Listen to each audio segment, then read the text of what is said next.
I'm so pleased to see so many people here, and particularly in the role of being able to do capacity building in communities and in the nonprofits, because nothing can be more powerful than helping a nonprofit organization or a community be able to focus their resources and their energy towards doing that which is their mission and their vision. So when I read what I was supposed to talk about today, I kind of laughed because I can't do all of that in an hour. And I might have told Eli, I should have maybe told Eli that that's not possible. But I want to focus on the most important part about how you do this community building with a strategic plan, and give you some very simple steps in which you can use to make your organization stronger. A little bit about me and my background. So I'm a lawyer by training, and one of the things I've done over the past several years is two major projects that involve community building. And so this comes as part of my background. One was a major multi-million-dollar HUD grant having to do with sustainability, in which we did community building through North Central Montana, over 20 different communities, sort of in that triangle of North Central Montana. And that took place over 4 years. And I'm going to share some of those reports and some of that information.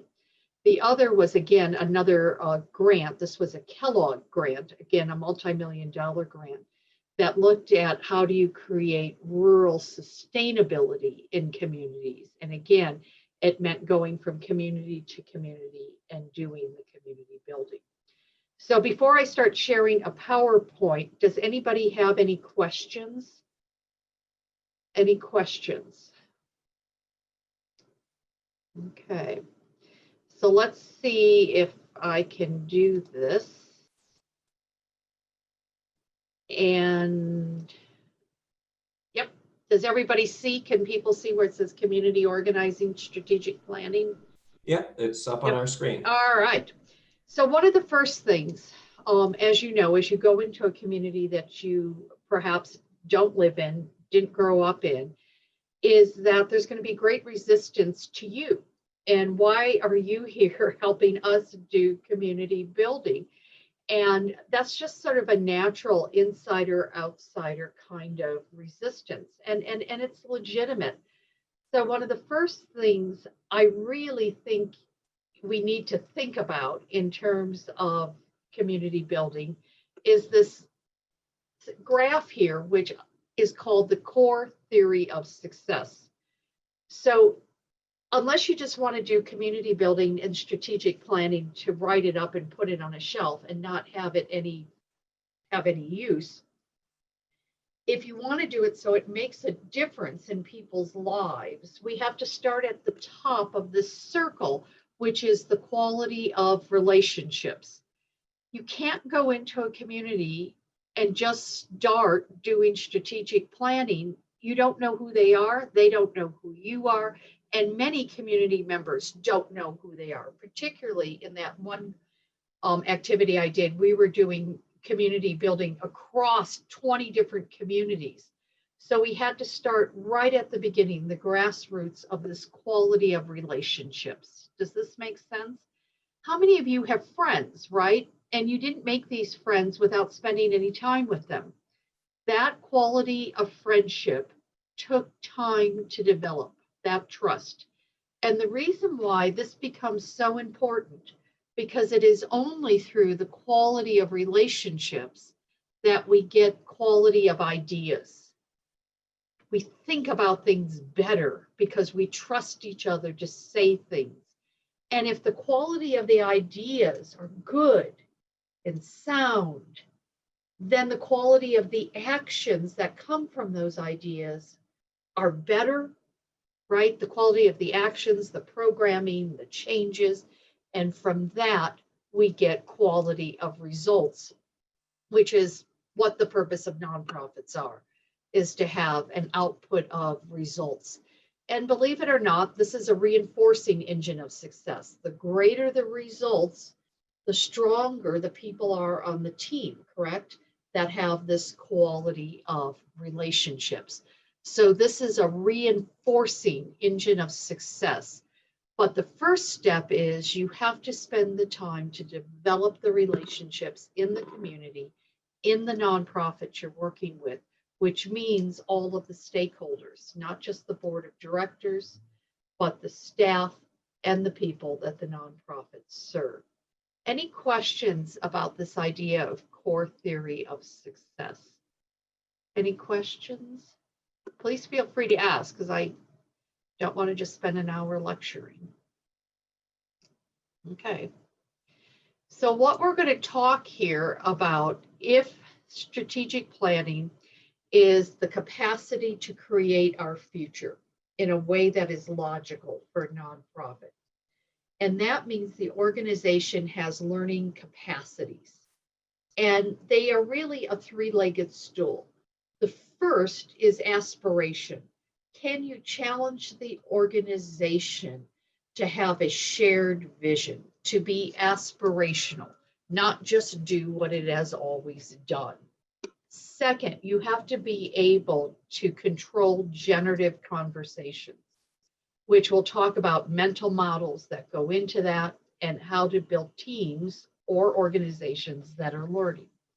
And three, you have to understand systems thinking, the complexity of doing this over here and how it impacts this and this and this, and whether these loops are reinforcing or they are destructive to other parts of the goals of the organization. So today we're going to talk about each part of this three-legged stool. Okay, questions about this?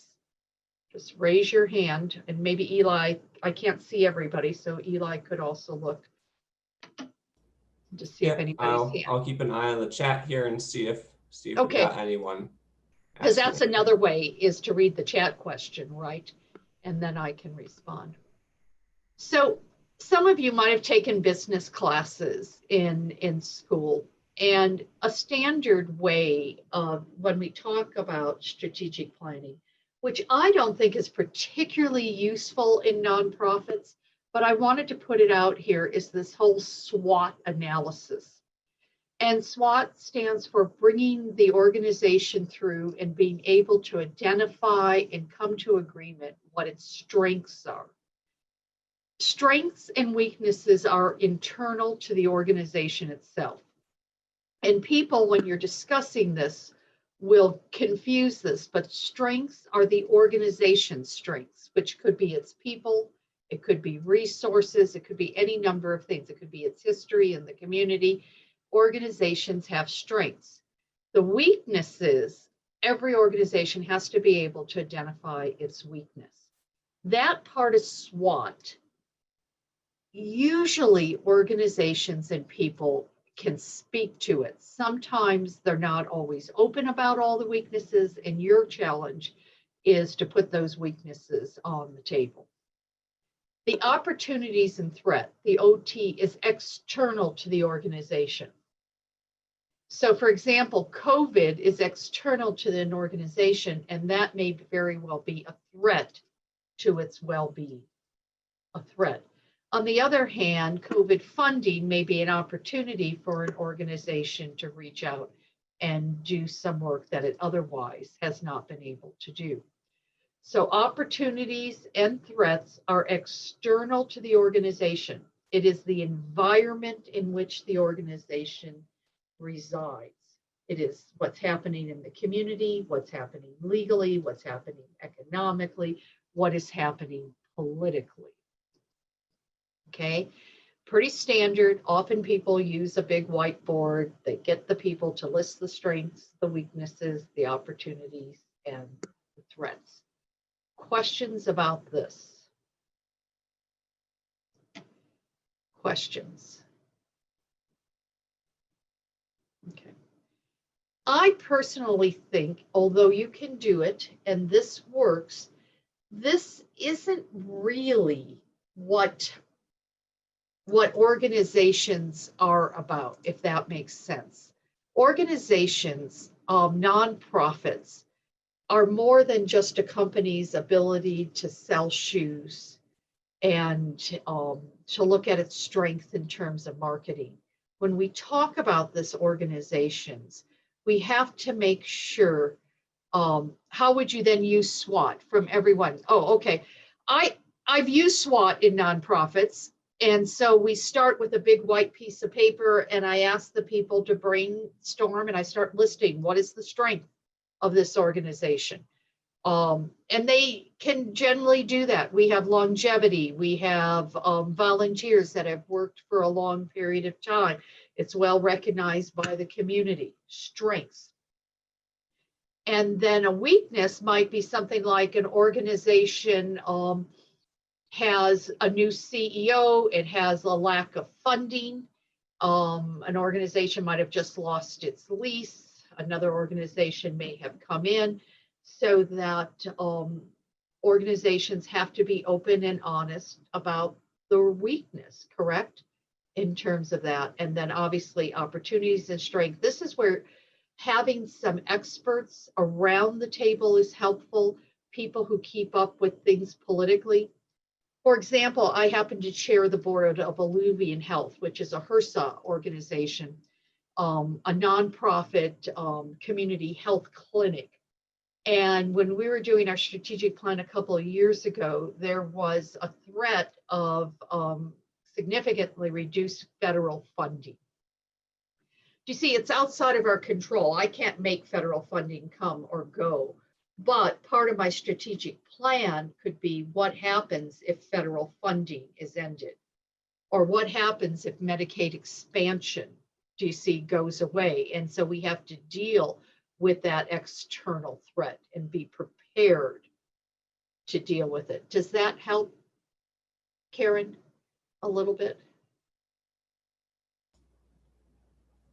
Yeah, and I think you were also sort of getting to this, but we also have a question from Ariel just about, so are we using our strengths and weaknesses to react to the opportunities and threats? Yes, so what's that's the a interplay great between question. Yes. So it's not just reactive, it is also proactive. So we use our strengths and our weaknesses to understand what our next step is. What can we do next? What makes sense for us, regardless of the opportunities and threats that are out there? Where do we move forward? Oh, David's here. I know David. He just showed himself to me. Hey, how are you? And where do we do that? And then you're absolutely right, Ariel. Then when I know what my strengths and weaknesses are, I can more adequately predict how I do a plan to react to opportunities that are out there for this organization to take a greater leadership role, or how do I deal with the threats that are coming in externally around me? COVID's a great example, isn't it, guys? Every organization, once COVID hit, should have began to do some mini strategic planning about what opportunities are involved for us, but also what threats are there for this nonprofit in terms of its work.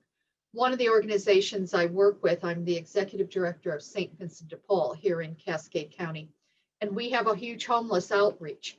And COVID, for example, in terms of a threat, is we now have 9 COVID positive men out on the street. And so we have to react to homelessness, and COVID shut businesses down. So normally our homeless population doesn't have a place to use the bathroom, to clean up, to get water, all of that external to us. That COVID, the closing down, created a threat, which we then had to be able to react to. We looked at that, and one of our strengths was we had an extra building. So we opened up a laundry facility, a shower facility, etc. Does that make sense for the homeless? And then we were able to feed outside of the building because we had strengths in terms of community relationships to bring the food out, which we hadn't done in the past, out into the community itself. Those are great questions. Thank you, Ariel. Karen.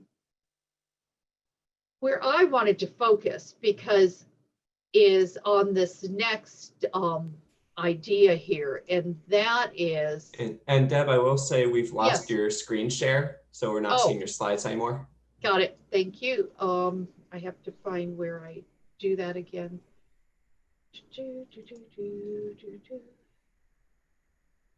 Share screen.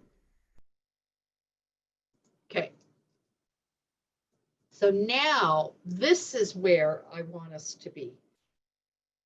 Most nonprofits have difficulty in figuring out who they are.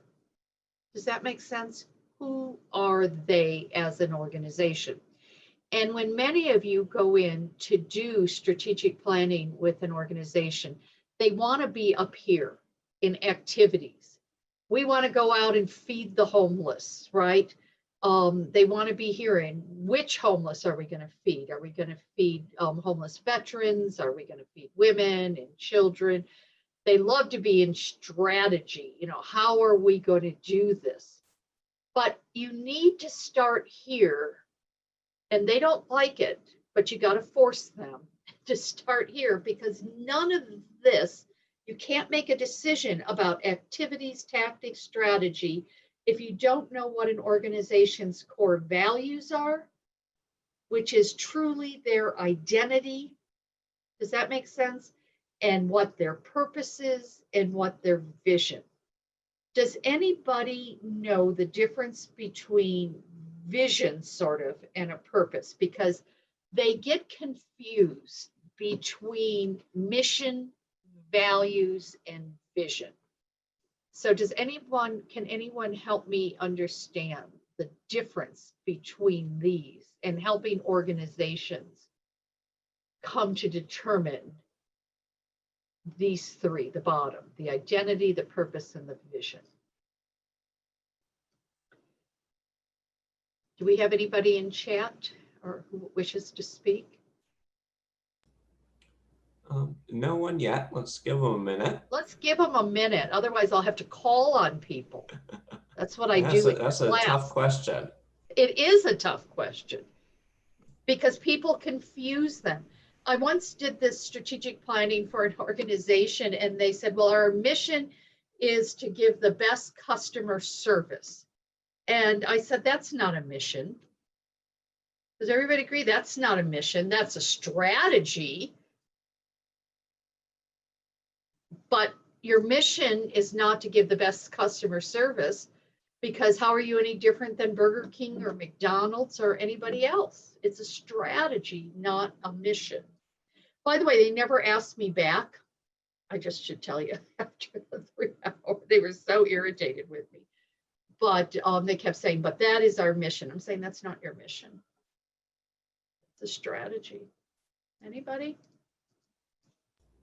Well, let me yeah, go ahead. Yes. We've got a couple coming through now, people giving their suggestions in chat.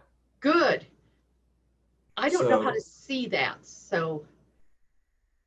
Yeah, I can just read them off for you. Yeah, please. So, yeah, Sarah says, so your purpose would be why you exist, and your vision is where you would like to go. Mm-hmm.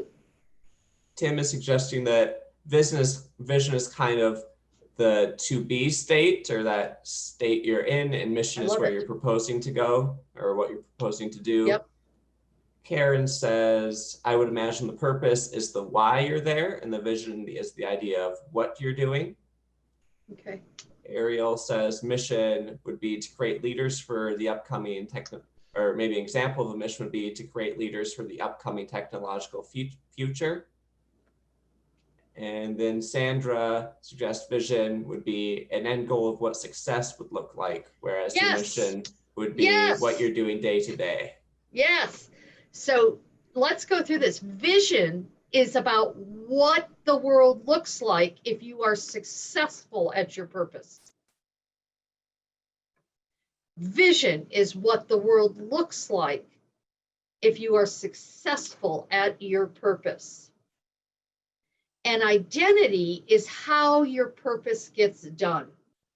So for example, my purpose is to make sure that there is no food insecurity and everyone has food. That's a great purpose. But if I don't know my core values, I could get to that purpose by stealing food from people, right? I could go in and steal food from people in order to give them food. And I met the purpose, but it wasn't part of my core values. So let's just take a look. And I use Kellogg because Kellogg's great at some of this. And this is the mission statement for Kellogg Foundation: to help people help themselves through the practical application of knowledge and resources to improve their quality of life and that of future generations. That is pretty broad, is it not? It doesn't talk about food insecurity per se. It doesn't talk about homelessness. It doesn't talk, which I'm saying there's nothing wrong with organizations that do. This is a very broad statement for the Kellogg Foundation. Do you think you know who they are from this statement? What are some of the key words in there? Is this a research? Would they likely fund a research journal?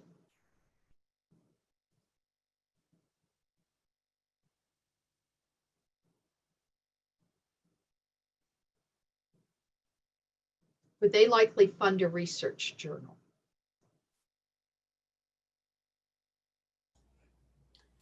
What do you We've guys got think? Nolan who's saying that it sounds like they're capitalists. See, I think they wouldn't fund. I think that word practical application of knowledge, they're not into the abstract knowledge, right? Research for research sake. They want to what?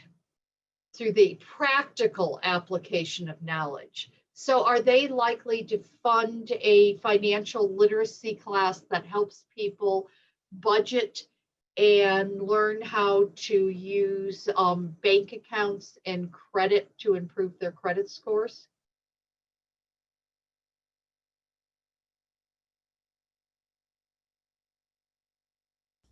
What do you think? We've got a couple people saying yes. Yeah, yeah. And it's because it's not just the practical application of knowledge, but to improve the quality of life. So if I can say my life has better quality when I have financial freedom and control, and then future generations are better off when their parents have financial stability, then they would want to fund that practical application of knowledge and resources to improve. So your mission always guides the organization. No organization has unlimited funding, and so you have to decide where you put the funding. Now, I personally don't like the word help, so let me just say that. But it is in many nonprofits, they use the help word a lot. I like the word serve, but I get it. To help someone is to be superior to someone and to render assistance because I know best. I think when I say I help someone, I'm actually demeaning them. And I generally set up a quid pro quo that I have some expectation from them because I have helped them. Serving is to walk alongside someone in their own thing. So when we look at the Kellogg Foundation and we have this understanding of what their mission is, I want to show you what their vision is, because their vision is very different. Their vision is, what would the future look like? And they envision a nation that marshals its resources to assure that all children have an equitable and promising future.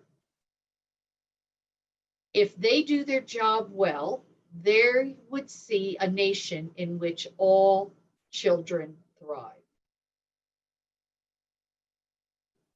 Does everybody see? The vision is what happens if you were successful in your mission. Vision statements are always positive. Do not help an organization write a negative vision statement. Okay, this is a nation in which all children thrive. This isn't about ending poverty. Ending poverty is undoing something, but it doesn't tell me what it looks like when poverty is ended. Saying you're getting rid of a problem is not the vision. The vision is, what does the community look like when the problem has ended? Okay. Kellogg, do you think Kellogg is going to fund a, well, they may, but do you stand a chance of funding an adult transitional housing for homeless veterans?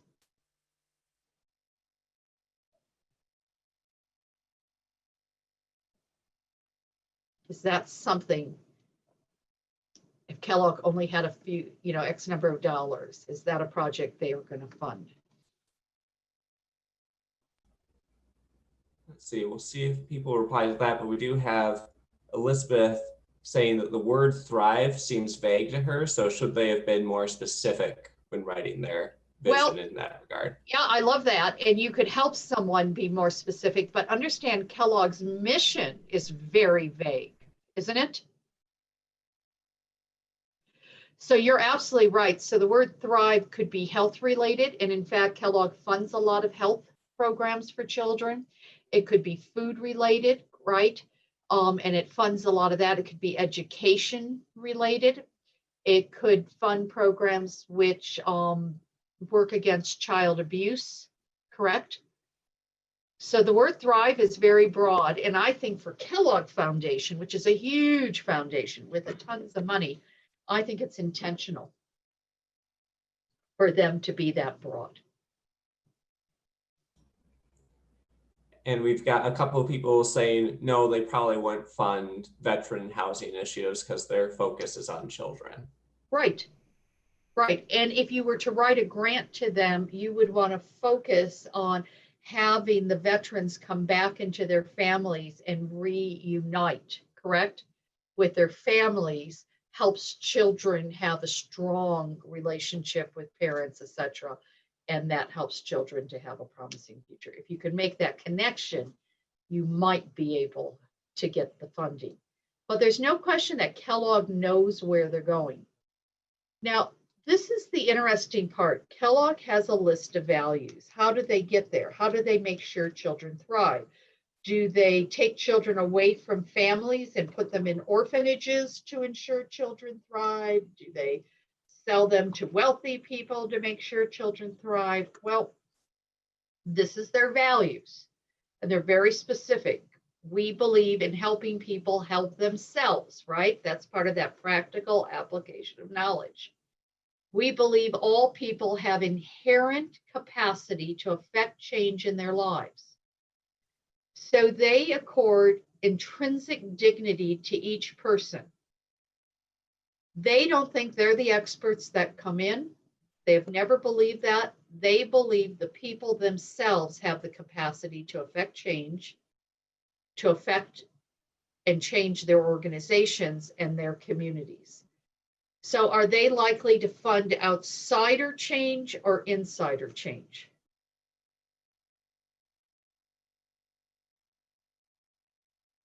Outsider change or insider change?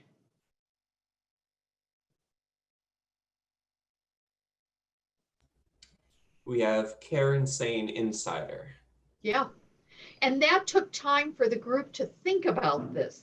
Does that make sense? And if you were running a strategic plan for an organization, you would help them go through this.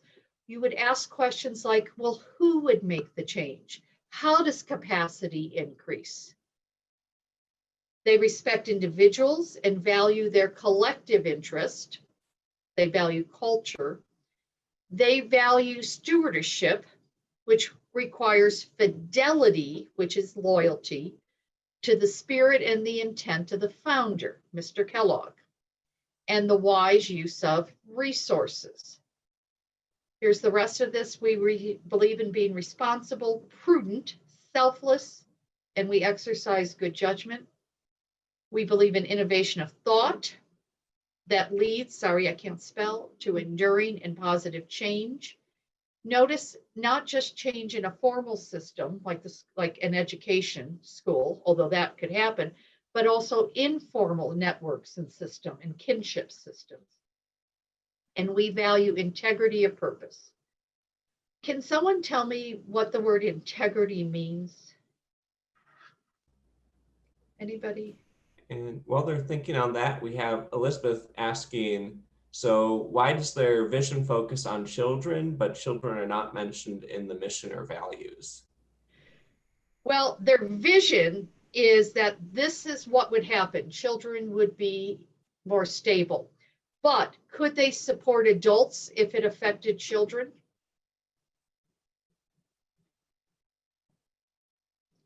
What does children tell us about Kellogg?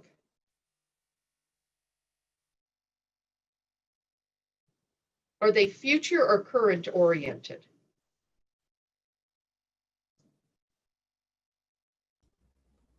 We have a few people saying future. Yeah.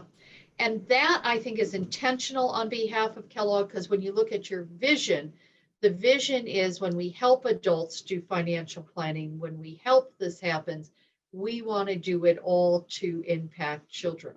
Now, I told you I got a multi-million-dollar Kellogg grant, and I had people in the group fighting and said, well, then they don't care about people who don't have children, single people, etc.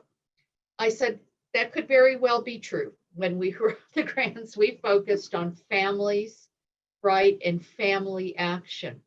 And it isn't about fairness or unfairness. Does each nonprofit sort of have a right to focus on where their money is spent? And remember, they talk about what? Fidelity to the mission of Mr. Kellogg. And his focus was on what? The future. And that future was children. So when you go into an organization, try not to put your own values in there. So I think it's perfectly okay to save the whales. I mean, I think that's wonderful. It's just not my charity. I work with homeless. Other people may not see the homeless the same way I see them. And so they want to work with an animal foundation. I think that is all great. It's just that your organization, your nonprofit can't be all things to all people, or it won't get anything done. Can there be fighting that takes place while you're doing this and while you're talking? Is there always agreement on the board, the stakeholders, the staff for these types of activities? What do you think? All right, we do have a definition for integrity here from Bree. So I can Oh, read great. that What off. is integrity? So having and valuing your principles and staying true and honest to your morals and being honest to what you do and who you are. Yes, doing the right thing, even if no one knows that you're doing it. It is doing the right thing, not for praise, not for funding, not because someone sees you. So there is nobody in the world, nobody sees you. You find a wallet on the street full of money. What would integrity tell you to do? You desperately need the money. What would integrity tell you to do?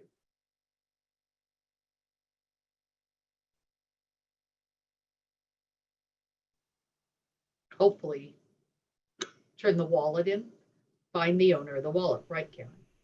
Doesn't matter whether anyone saw you do it or you get any praise. Integrity is doing that which is right, regardless of whether anyone even knows that you're doing that which is right. By the way, I think on another class last year, I talked about the 7 virtue ethics, and let me just give them real quick. I don't have a slide, but there are 7.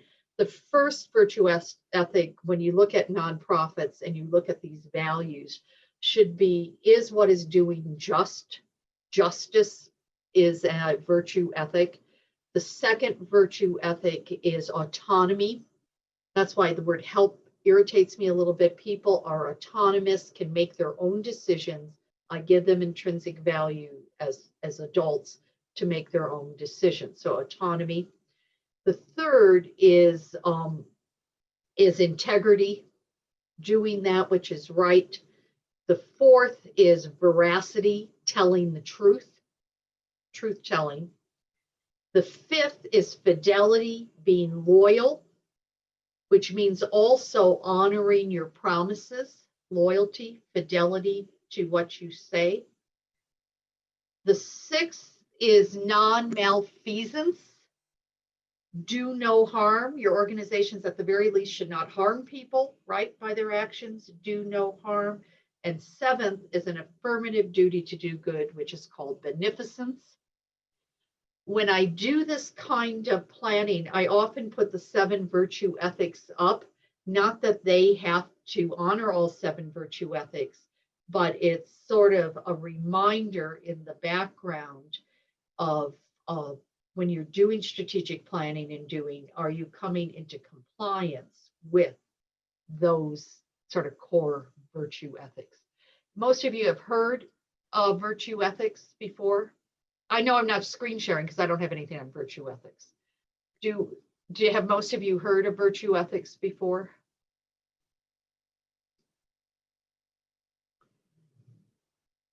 No, okay.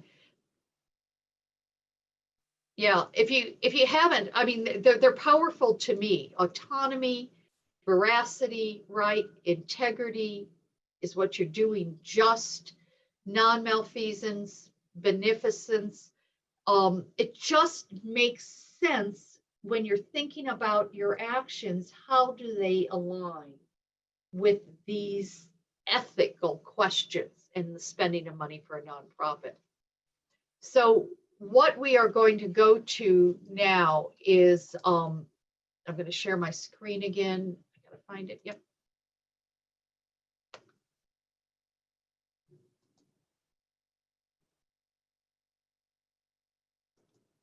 Okay, what we're going to go to now is how do you do this and how crazy does it get when you're trying to wield a group around and do some kind of planning. So the first is for you to control the conversation. And by control, I don't mean control the content, control the interactions of the people. And the quality of the conversation has everything to do with whether or not you can move an organization forward. And this comes with that little triangle on the bottom. What is the depth of listening of the people? Not the depth of the talking necessarily. Are people truly listening to each other? And there is a difference between inquiry. I'm asking a question. Well, what about the children is important? Why should we save it? And I'm asking that question out of curiosity so that I have insights. I'm seeking clarity of what our mission ought to be, right? What our vision ought to be. Versus advocacy, I'm asking the question in order to get you in a get gotcha moment, right? To prove that what you're saying is wrong. I'm asking a question in inquisition and criticism. Does everybody see this? Many meetings devolve into this criticism, inquisition, and competition. Who has the better idea? Who's winning and losing? Your job is to keep people out of the advocacy, right? And into inquiry. And advocacy is okay. And inquiry, if the reason for it is to seek clarity, insights, and I have curiosity about the other person's position. Has anybody ever been in a meeting that has fallen down into this bottom part of criticism, inquisition, competition?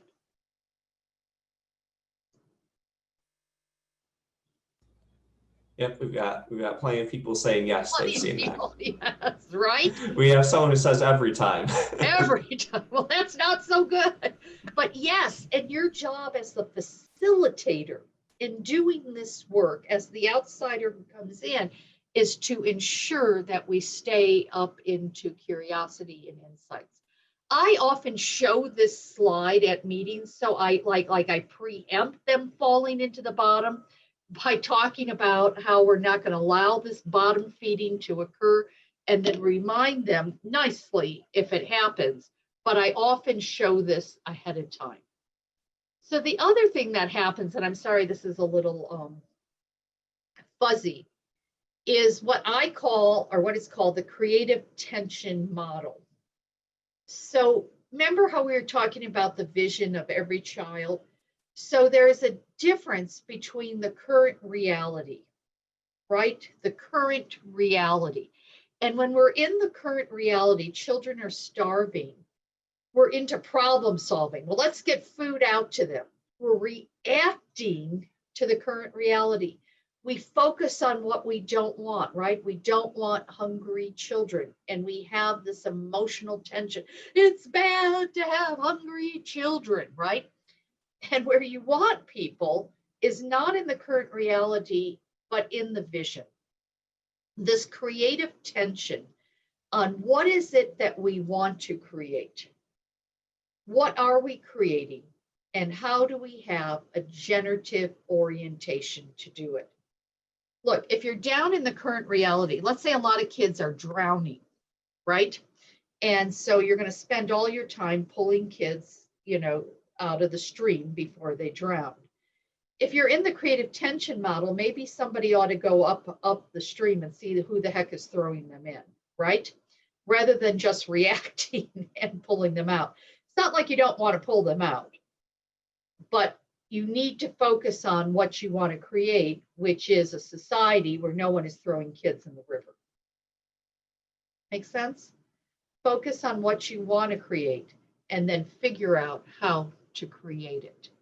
Questions on this creative tension model, because again, most organizations start wallowing down here in this current reality. Start wallowing in the current reality. Okay. The other thing that begins to happen when you bring people together is this idea here of what happens inside of the inner organization. So the first thing when you have people at a meeting is you should ask them to be present, right? Are they self-aware? Do they have the discipline to stay awake? Are all of you awake out there? Do you have self-direction? This is the first quadrant of being present and being engaged. The second quadrant is everybody at the meeting needs to be able to cooperate, collaborate, and have conversation. There's always people that dominate these meetings. You want to make sure that people who are not vocal can talk, and the people that dominate aren't the only ones. The third quadrant is to understand that there are cultural differences. There's shared identity. You want them to see, and I'm going to show you how we did this at one of the things, that they have shared values and beliefs. You have to show them that, even if they're fighting with each other. And then you want to maximize what are the natural networks out there, the communities of practice, right? What is out there in terms of interdependence? Another way of looking at the four structures of conversation is when we start, you want to keep people talking as a whole, right? Rather than taking parts. So generative dialogue is listening from the highest part of yourself, slowing down time and collapsing boundaries. You're looking at the whole. We also go through a phase often of talking nice to each other. We're listening, we're polite, but you don't get anywhere just being polite and not having your voice. So it's okay to talk tough, right? But it is not okay to say, I am my point of view. I am my point of view, because I am someone other than my point of view, which means instead of just talking nice below here or talking tough, we need to be up here in reflective dialogue. I really want to understand people who are voting for Biden and people who are voting for Trump. I want to understand. I don't want to debate you. I want to understand. I want to understand what about each is important to you, right? What about homeless is important to you? This is the four fields of conversation. You want to stay above the line, not below the line, right? Don't pretend you're listening. Don't pretend to be polite. Okay.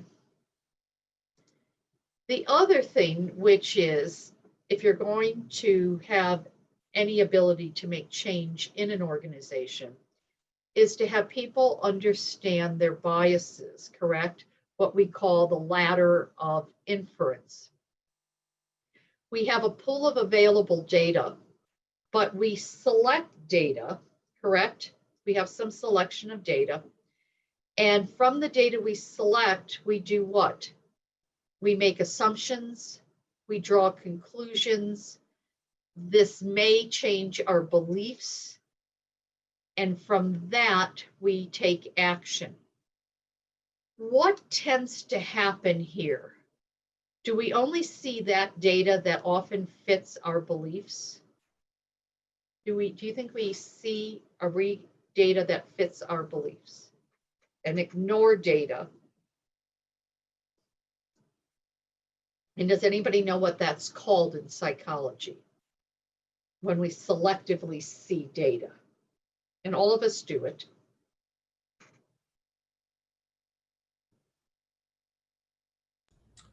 We have two people saying confirmation bias. Confirmation bias, absolutely. And in psychology, it's called cognitive dissonance. When I see data, and so the more firmly held beliefs I have, when I see data that doesn't support those beliefs, it causes cognitive dissonance in my brain. It makes me feel uncomfortable. So I have to do one of two things. I either have to change my belief structure or I have to ignore the data. Most people ignore the data and keep the belief structure. So this confirmation bias is that we just see that which we want to see. Does everybody have examples of that? Like when you bought a new car, let's say it was a bright blue pickup truck. Do you suddenly notice other blue pickup trucks in your community? Sure. You think they were never there before? Or do you think that information wasn't important and so you just didn't see it? I grew up in Chicago, and I remember my dad, I had moved here and I was having a conversation with him. He said, Deb, do you know they're just starting to report the weather out west? And you have a snowstorm in Montana. And I'm like, they just started to report the weather out west? No, Dad, they always reported it. You never cared. You didn't know anybody who lived out west. So you never paid attention to the data. It was as if it didn't exist. You all have those experiences, right? If you believe someone is bad, do you just see the things that they do that might be lazy or bad? Yeah. So you have to take them through this ladder of inference about certain assumptions about their nonprofit or about the population they're going to work with, or assumptions that communities can't work together, right? And this can be very painful for a group, which is why you have to have the relationships up at the top. Another piece of thing, because I know we're running a little out of time here, is I use, this is what is not said. So I often give a sheet of paper to somebody, and I don't have this other thing in here, but what it's called the left-hand and right-hand column. How often have you sat at a meeting and the person is talking and in your head, you're like, this is the biggest piece of BS I've ever seen. This person's crazy. This will never work, da, da, da. These are all your thoughts and feelings, but they're in the left-hand column because it's not socially polite to say them. And what you might say instead is, oh, what a good idea. So if you have a piece of paper in front of you and you write down your left-hand column compared to your right-hand column, and then you can look at it and say, how honest was I? Now, you can tell your left-hand column if people have strong enough relationships. You don't have to be rude with how you say it, but you certainly should ask people for their left-hand columns. Otherwise, because of confirmation bias, we all go down a road which most of us around the table doesn't think is a good road to go down, but we're afraid to say it. Right. So anyway, one of the projects I worked at was that big HUD grant, and we actually went into communities, and the HUD sustainability grant was to say, could rural communities work together to create a sustainable network? And so this was one of the hardest things I ever did, because not only was I out on 3 tribal sovereign nations, so we had the tribal sovereignties, but then I was in little towns like Dutton and bigger towns like Havre and Great Falls. And how do you get a region to begin to believe they have common values, right? And common ideas, and to be able to come together to work on what we call catalytic projects. So this took about 4 years of my life. And I just want to show you very briefly some of the techniques we used in order to help people come to this part of the thing. So let me do this here again. So this is the left-hand column. Are most of you familiar with word clouds? Word clouds.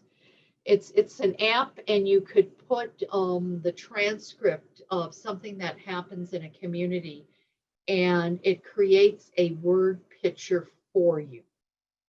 Don't ever underestimate. I'm talking to you endlessly. The majority of people are not auditory learners. Isn't that great how college is set up so that people just talk at you? Most people are visual.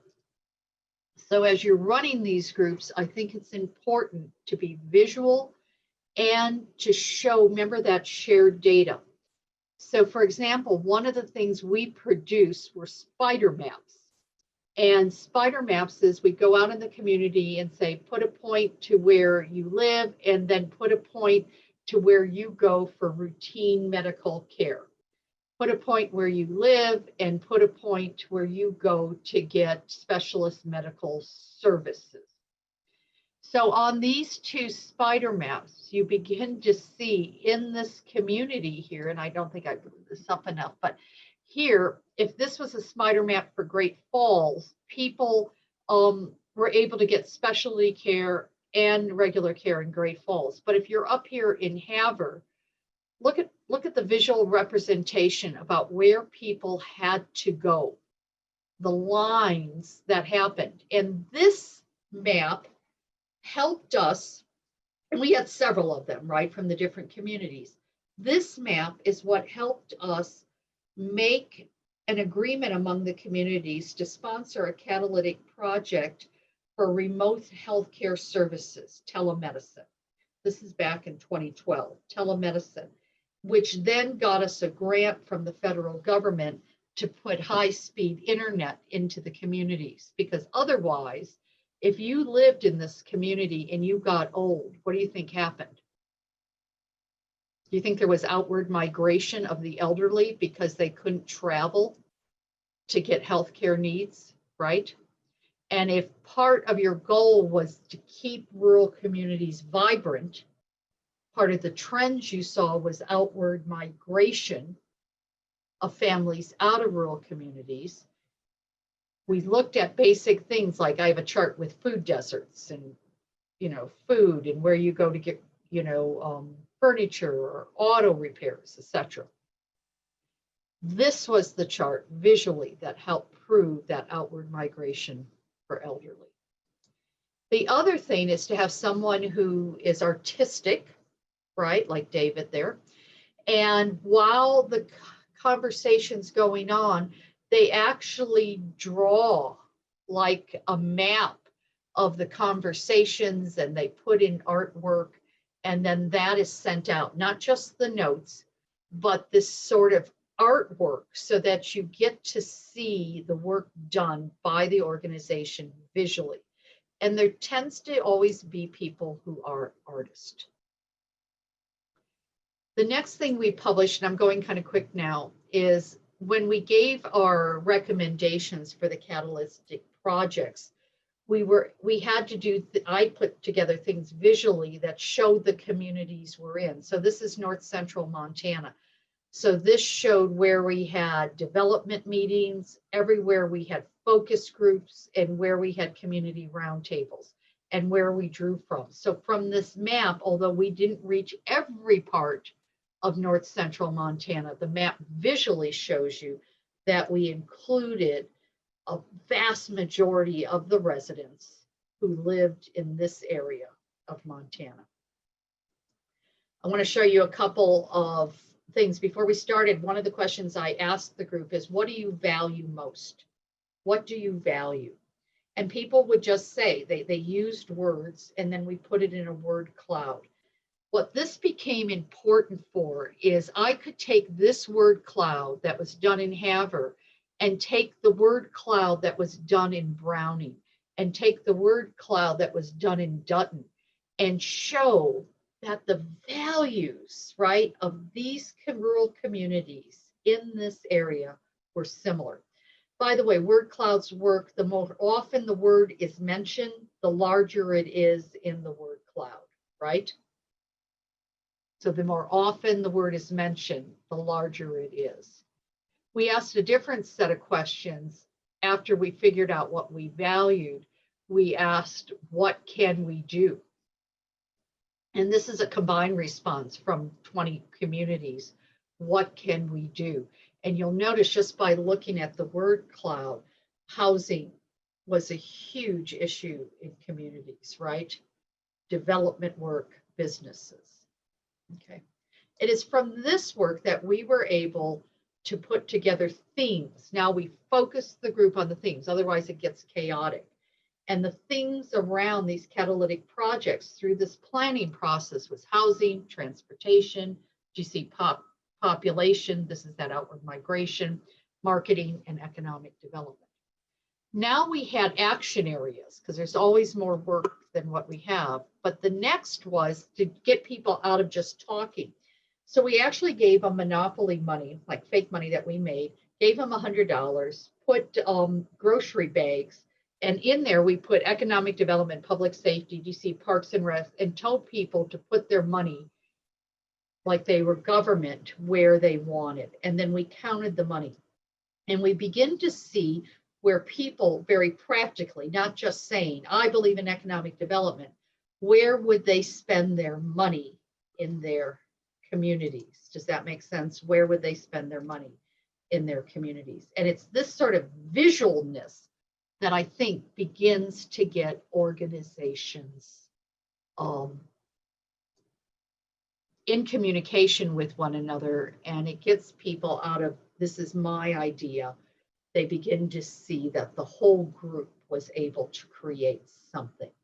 All right, I think, do I only have 2 minutes, right? 11 to 12. Just a couple more minutes here. I would like some questions.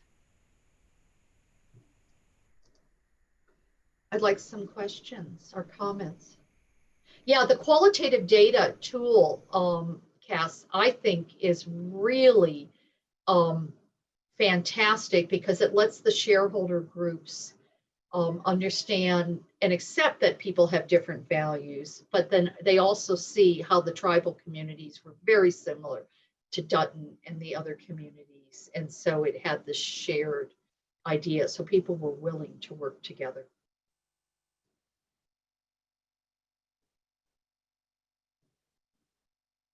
Do you see the important role you can play in going into a community and helping a community or a nonprofit organization truly being the best they can be?